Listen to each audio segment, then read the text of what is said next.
आज आप यहाँ पास हुए, कितने परसेंट नंबर आए हैं और कैसा फील कर रहे हो? मेरे 98% मार्क्स आए हैं। मुझे एक्सपेक्टेड था कि मेरे थोड़े और आएंगे, क्योंकि अगर इस बार से ऐसे बोर्ड्स नहीं हुए, तो पहली बार हुआ है कि हमारे 10th में बोर्ड्स नहीं हुए हैं, तो मुझे लगा था कि अगर होते तो मेरे और ज़्यादा नंबर आते, पर चूँकि नहीं हुए हैं और बाकी बच्चों के भी इससे ज़्यादा नहीं आए हैं, तो मतलब मैं संतुष्ट नहीं कहूँगी, पर हाँ मुझे खुशी हुई रही है। क्या बनना चाहेंगे आगे चलकर? मेरा प्लान बहुत क्लियर है। जब मैं तीसरी कक्षा में थी तब से ही मुझे पता था कि मुझे क्या करना है, तो इसके बाद अभी मैं 2 साल स्कूल में फोकस करूँगी। उसके बाद मुझे आईआईटी से अपनी ग्रेजुएशन बीटेक कंप्लीट करना है और फिर मेरा मेन एम आईएएस का है। बेटी पास हुई, कैसा महसूस कर रहे हैं, क्या कहना चाहेंगे? मुझे बहुत फख्र महसूस हो रहा है कि आज मेरी बेटी ने कानपुर में टॉप किया है, 98% मार्क्स लाया है और इंशाल्लाह आगे भी इस तरीके से लाती रहेगी और इसको आईएएस बनने का ही शौक़ है। आगे इसकी आईएएस की तैयारी रहेगी। किस तरह से आपने सपना देखा था अपनी बेटी को आईएएस बनाने के लिए, पहले कैसे जो आपने उसको साकार किया? मुझे बचपन से ही शौक़ था, क्योंकि मैं जो इस तरीके से नहीं पढ़ पाया, तो हमने सोचा था अपनी बेटी को मैं बहुत आगे भेजाऊँगा।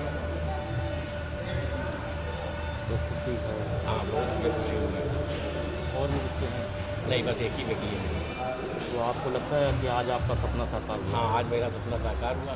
जिस स्कूल का मैं सपना देखता था कि जयपुरिया स्कूल में मैं कभी पढ़ा नहीं, मैं कभी पहुंचा नहीं, मगर मेरी बेटी ने उस स्कूल में भी टॉप किया और कानपुर शहर में भी पूरे टॉप किया। मैंने हर चीज़ को पहले पीछे रख दिया, इनकी पढ़ाई को, और इनको मैंने आगे किया है, क्योंकि मैं जानती थी कि बच्चे तभी भी हो पाएंगे जब आप उनके पीछे लगेंगे। अगर बच्चे को आप छोड़ देंगे कि चलो ठीक है, ट्यूशन टीचर आ रहे हैं, स्कूल में आपकी कोई पढ़ाई हो रही है, आप करते रहिए, तो ऐसे होता नहीं है। तो बस मैं देखती रहती थी, अगर ट्यूशन टीचर भी आ रहे थे तो बीच बीच में जाकर देखती थी कि वो कैसे पढ़ा रहे हैं, किस तरीके से कवर करा रहे हैं कुछ भी। और स्कूल में भी मैं थ्रू आउट जाती रहती थी, टीचर से बात करना, उन्हें बोलना, किसे मोटिवेट करिए, इनकरेज करिए कि वो आगे आए, इसकी शाइनेस, इनकी वर्ड जो है वो ख़त्म हो जाए इनका। इस तरीके से मैंने बहुत ज़्यादा मेहनत करी है और उसका जो भी फ्रूट्स आप देख रहे हैं वो सामने है। कभी पढ़ाई को लेकर के उन्होंने आपसे कुछ कहा कि नहीं मेरा मन नहीं है, नहीं पढ़ेंगे, बिल्कुल क्या? भी नहीं, ये इस तरीके की बच्ची ही नहीं है। मैंने जैसे कि बताया आपको, काफ़ी फोकस्ड है, इन्हें शुरू से पता था कि इन्हें क्या करना है और कैसे करना है। मैं जैसे और पेरेंट्स होते हैं जो बच्चे को पुश करते हैं कि तुम्हें करना है, तुम्हें करना पड़ेगा, मुझे ऐसे करने की कभी ज़रूरत पेश नहीं आई है।